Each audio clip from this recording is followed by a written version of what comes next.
আমেরিকার মাটিতেই ভয়াবহ বিস্ফোরণ। ট্রাম্পের নিজের দেশেই এবার তেলের চরম হাহাকার শুরু হতে যাচ্ছে। রাশিয়া ও ইউক্রেনের মাঝে হঠাৎ করে 3 দিনের যুদ্ধবিরতি। এর পেছনে পর্দার আড়ালে আসল ডিলটা কি? হরমুজ প্রণালীতে অদ্ভুত এক নীরবতা বিরাজ করছে, কিন্তু ইরানের এক কড়া বার্তায় রীতিমতো থমকে গেছে ওয়াশিংটন। অন্যদিকে টানা 70 দিনের সংঘাতে বিরক্ত ডোনাল্ড ট্রাম্প নিজেই এখন মধ্যপ্রাচ্যে নিজের পাতা ফাঁদে আটকা পড়েছেন।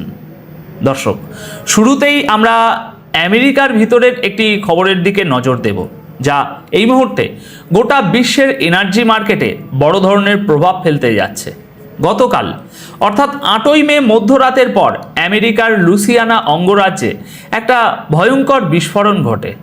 এই বিস্ফোরণটি এতটাই শক্তিশালী ছিল যে কয়েক মাইল দূরের বাড়িঘর পর্যন্ত কেঁপে ওঠে এবং আশেপাশে যেসব রেস্তোরাঁ ছিল সেই রেস্তোরাঁয় থাকা মানুষজন রীতিমতো প্রাণ ভয়ে পালাতে শুরু করে। দর্শক, এই রিফাইনারিটি কোনো সাধারণ কারখানা নয়। প্রতিদিন এখানে প্রায় 1,85,000 ব্যারেল অপরিশোধিত তেল পরিশোধন করা হয়। আর সবচেয়ে বড় কথা শুনবেন, সবচেয়ে বড় কথা হলো এই রিফাইনারিটি খুব শীঘ্রই প্রতিদিন 20,000 ব্যারেল ডিজেল উৎপাদন শুরু করার কথা ছিল।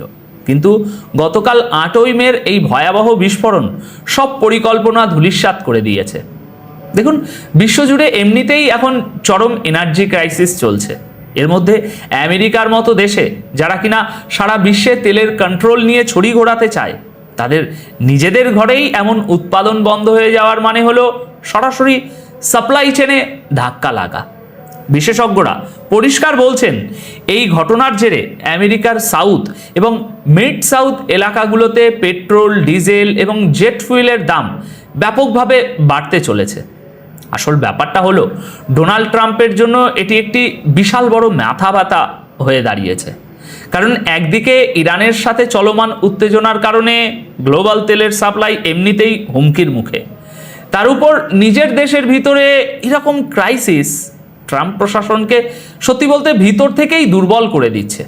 এবার আসুন আমরা একটু ইউরোপের দিকে তাকাই, যেখানে একটি অত্যন্ত চমকপ্রদ ভূরাজনৈতিক চাল আমরা দেখতে পাচ্ছি।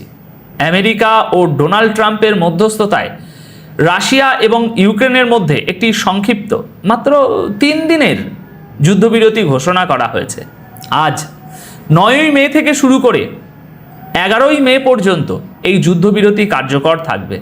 এই চুক্তির আওতায় রাশিয়া এবং ইউক্রেন একে অপরের 1000 করে যুদ্ধবন্দী রিলিজ করবে। ইউক্রেনের প্রেসিডেন্ট ভ্লাদিমির জেলেনস্কি এটি আমেরিকার প্রচেষ্টা হিসাবে স্বীকার করেছেন। অন্যদিকে রাশিয়াও জানিয়েছে যে ভ্লাদিমির পুতিন এবং ডোনাল্ড ট্রাম্পের আলোচনার ভিত্তিতেই এই সিদ্ধান্ত। কিন্তু দর্শক, এখানে একজন বিশ্লেষক হিসাবে আমার এবং আপনাদের প্রশ্ন করা উচিত, হঠাৎ করে মাত্র 3 দিন কেন? আর ঠিক 9 থেকে 11ই মে তারিখ কেন? দেখুন, এর পিছনে অত্যন্ত তীক্ষ্ণ 3টি কারণ আছে। প্রথমত, 9ই মে হলো রাশিয়ার ভিক্টরি ডে। ট্রাম্প আসলে পুতিনকে একটি কূটনৈতিক ছাড় দিয়েছেন, যাতে পুতিন কোনো রকম সামরিক হামলার ভয় ছাড়াই নিজের দেশের এই বিজয় দিবস মহা ধুমধামে উদযাপন করতে পারেন। এর মাধ্যমে ট্রাম্প রাশিয়ার সাথে আলোচনার একটা দরজা খোলা রাখলেন। দ্বিতীয়ত, ট্রাম্প নিজের ইমেজ বিল্ডিং করছেন। তিনি বিশ্বকে দেখাতে চান যে আমেরিকার ক্ষমতা এখনও অটুট এবং তিনি চাইলে যে কোনো বড় যুদ্ধ থামিয়ে একজন শান্তি স্থাপক হিসাবে নিজেকে প্রতিষ্ঠিত করতে পারেন। যদিও আমরা যদি মধ্যপ্রাচ্যের দিকে তাকাই, তবে তার এই পিস মেকার ইমেজ কতটা সত্যি তা নিয়ে একটা বড়সড় প্রশ্ন থেকেই যায়। তৃতীয়ত, এই 1000 বন্দি বিনিময়ের মাধ্যমে পুতিন এবং জেলেনস্কি উভয়েই নিজেদের দেশের ভিতরের যে যুদ্ধ নিয়ে সাধারণ মানুষের একটা ক্ষোভ তৈরি হয়েছে তা কিছুটা হলেও কম করতে পারবেন। এখানে আসল খেলাটা হলো, এই 3 দিন আসলে একটা ট্রায়াল রান। যদি এই 3 দিন কোনো বড় সংঘাত না হয়, তবে ওয়াশিংটনের প্ল্যান হলো একটি দীর্ঘমেয়াদী গিভ অ্যান্ড টেক পলিসির মাধ্যমে 2 দেশকে একটি স্থায়ী শান্তি চুক্তির টেবিলে বসানো, যেখানে দুপক্ষেরই সম্মান বাঁচবে। দর্শক, ইউরোপ থেকে এবার সরাসরি চলুন মধ্যপ্রাচ্যের দিকে নজর দেওয়া যাক, কারণ সেখানে এখন রীতিমতো হুলস্থুল কাণ্ড চলছে। হরমুজ প্রণালীতে এই মুহূর্তে একটা অদ্ভুত নীরবতা চলছে, তবে এটি হলো ঝড়ের পূর্বের নীরবতা। গতকাল 8ই মে রাত পর্যন্ত ইরান এবং আমেরিকার মধ্যে যে গোলাগুলি চলছিল তা আপাতত বন্ধ আছে, কিন্তু ইরানের অত্যন্ত পরিচিত তাসনিম নিউজ এজেন্সির মাধ্যমে একজন শীর্ষ ইরানি সামরিক কর্মকর্তা পরিষ্কার ভাষায় সতর্ক করে দিয়েছেন। তারা সরাসরি বলেছে, যখন আমেরিকান নৌবাহিনী তাদের তেলের ট্যাঙ্কারগুলোতে নিশানা করেছিল তখন ইরানি নৌবাহিনী তার উপযুক্ত জবাব দিয়েছে। এখন পরিস্থিতি শান্ত মনে হলেও আমেরিকা যদি ভুল করেও হরমুজ প্রণালীতে পুনরায় ঢোকার চেষ্টা করে বা ইরানের কোনো জাহাজ আটকানোর দুঃসাহস দেখায়, তবে ইরান আগের চেয়ে বহুগুণ বেশি শক্ত জবাব দেবে। দর্শক, এখানে একটু গভীরভাবে চিন্তা করুন। ইরান কিন্তু কোনো রাগঢাক না রেখেই বুঝিয়ে দিয়েছে যে ওই অঞ্চলে পুনরায় যুদ্ধ শুরু হওয়ার শতভাগ সম্ভাবনা রয়েছে এবং এর সম্পূর্ণ দায়ভার ওয়াশিংটনকে নিতে হবে। আমেরিকান নেভি যে আগ্রাসী পদক্ষেপ নিয়েছিল তাতে পরিস্থিতি এতটাই বিগড়ে গেছে যে যে কোনো মুহূর্তে সাগরে আবারও বারুদের গন্ধ ছড়াতে পারে। এখন পুরো বিশ্বের নজর আমেরিকার দিকে। ট্রাম্প কি এখন পিছু হটবেন, নাকি ইগোর বসে এই সংঘাতকে আরো বড় করবেন? আর সবচেয়ে বড় প্রশ্ন হলো, আমেরিকা কি এই মুহূর্তে আরেকটি পূর্ণাঙ্গ যুদ্ধ সামলানোর মতো অবস্থায় আছে? এদিকে এই সামরিক উত্তেজনার পাশাপাশি ট্রাম্প এবং ইরানের মধ্যে একটি মারাত্মক সাইকোলজিক্যাল স্নায়ু যুদ্ধ শুরু হয়েছে। ডোনাল্ড ট্রাম্প হোয়াইট হাউসের বাইরে সাংবাদিকদের অত্যন্ত আত্মবিশ্বাসের সাথে বলেছেন যে তিনি ইরানকে যে প্রস্তাব পাঠিয়েছেন তার জবাব তিনি আজ রাতের মধ্যেই পেয়ে যাবেন। কিন্তু অন্যদিকে ইরানের পররাষ্ট্র মন্ত্রণালয়ের মুখপাত্র ইসমাইল বাঘে ট্রাম্পের এই টাইম লাইনটাকে রীতিমতো উড়িয়ে দিয়েছেন। তিনি স্পষ্ট জানিয়েছেন যে আমেরিকার প্রস্তাবটি এখন ইরানের যাচাই বাছাই বা রিভিউ পর্যায়ে আছে এবং ইরান কারো বেঁধে দেওয়া সময়সীমা বা ডেডলাইনের তোয়াক্কা করে না। তারা তাদের নিজস্ব প্রক্রিয়ায় নিজেদের সুবিধা মতো সময়েই এর জবাব দেবে। দেখুন, এই জায়গাটিতেই ইরানের ডিপ্লোম্যাটিক মাস্টার স্ট্রোকটি লুকিয়ে আছে। আসল ব্যাপারটা হলো, আগামী সপ্তাহে ডোনাল্ড ট্রাম্পকে অত্যন্ত গুরুত্বপূর্ণ একটি সফরে চীনে যেতে হবে। তেহরান খুব ভালো করেই জানে যে ট্রাম্পের হাতে একদমই সময় নেই।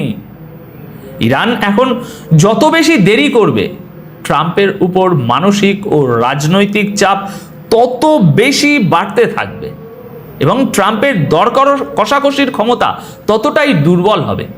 এতে করে ইরান তাদের শর্তগুলোর দাম আরও বাড়িয়ে নিতে পারবে। ইরান মূলত ট্রাম্পকে বুঝিয়ে দিচ্ছে যে তোমার শিডিউলের তারা তোমার নিজস্ব সমস্যা। ইরানের এতে কোনো মাথা ব্যথা নেই। ট্রাম্প যেখানে তাড়াহুড়ো করে একটি ডিল সাইন করে চীনের কাছে নিজের শক্ত অবস্থান প্রমাণ করতে চাইছেন, সেখানে ইরান অত্যন্ত শান্তভাবে সময় নিয়ে দাবার চাল চালছে। এখন দেখার বিষয়, ট্রাম্প কি খালি হাতে চীনে যান, নাকি শেষ মুহূর্তে ইরান এমন কোনো শর্ত জুড়ে দেয় যা মানতে আমেরিকা বাধ্য হয়। এখন এই ভিডিওর একদম শেষ অংশে আমরা ডোনাল্ড ট্রাম্পের ব্যক্তিগত হতাশা এবং মধ্যপ্রাচ্যের একটা বৃহত্তর সমীকরণ নিয়ে কথা বলবো। জগৎ বিখ্যাত ম্যাগাজিন দ্য আটলান্টিকের একটি সাম্প্রতিক রিপোর্ট থেকে অত্যন্ত চমকপ্রদ একটি তথ্য সামনে এসেছে। রিপোর্ট বলছে, টানা 70 দিন পার হয়ে যাওয়ার পর ট্রাম্প এখন ইরানের সাথে এই সংঘাত নিয়ে চরম বিরক্ত এবং বোর হয়ে গেছেন। যুদ্ধের শুরুতে আমেরিকার ধারণা ছিল যে মাত্র কয়েক সপ্তাহের মধ্যেই তারা তাদের পেশি শক্তি দেখিয়ে ইরানকে একেবারে সাইজ করে ফেলবে। কিন্তু এই 70 দিন পরে এসে ট্রাম্প বুঝতে পারছেন যে মধ্যপ্রাচ্যের এই চোরাবালিতে তিনি নিজেই আটকা পড়েছেন। ট্রাম্প আসলে এখন এই ঝামেলা থেকে বেরিয়ে নিজের দেশের অভ্যন্তরীণ রাজনীতি, অর্থনীতি এবং চীনের সাথে ট্রেড ডিল নিয়ে কাজ করতে চান। কিন্তু সমস্যা হলো, ইরান তো মাথা নত করার পাত্র নয়। তারা না আসছে আলোচনার টেবিলে, আর না তারা পিছু হটছে। ট্রাম্পের প্রজেক্ট ফ্রিডম সহ সমস্ত প্ল্যান এ পর্যন্ত চরমভাবে ব্যর্থ হয়েছে। একজন পরাক্রমশালী সুপার পাওয়ার প্রেসিডেন্টের জন্য এর চেয়ে বড় কূটনৈতিক পরাজয় আর কি হতে পারে? দর্শক, আমেরিকা তার চিরচেনা পেশি শক্তি দিয়ে বিশ্ব শাসন করার যে নীতি নিয়ে চলতো, মধ্যপ্রাচ্যের বর্তমান বাস্তবতা প্রমাণ করে দিচ্ছে যে সেই দিন ফুরিয়ে যাচ্ছে। আজকের এই সামগ্রিক ভূরাজনৈতিক পরিস্থিতি আপনাদের কেমন লাগছে? আমেরিকা কি সত্যিই এখন গ্লোবাল পাওয়ার হিসেবে নিজেদের নিয়ন্ত্রণ হারিয়ে ফেলছে? আপনাদের মূল্যবান মতামত অবশ্যই কমেন্ট করে জানাবেন। আজকের মতো এখানেই শেষ করছি। দেখা হবে পরবর্তী ভিডিওতে নতুন কোনো বিশ্লেষণ নিয়ে।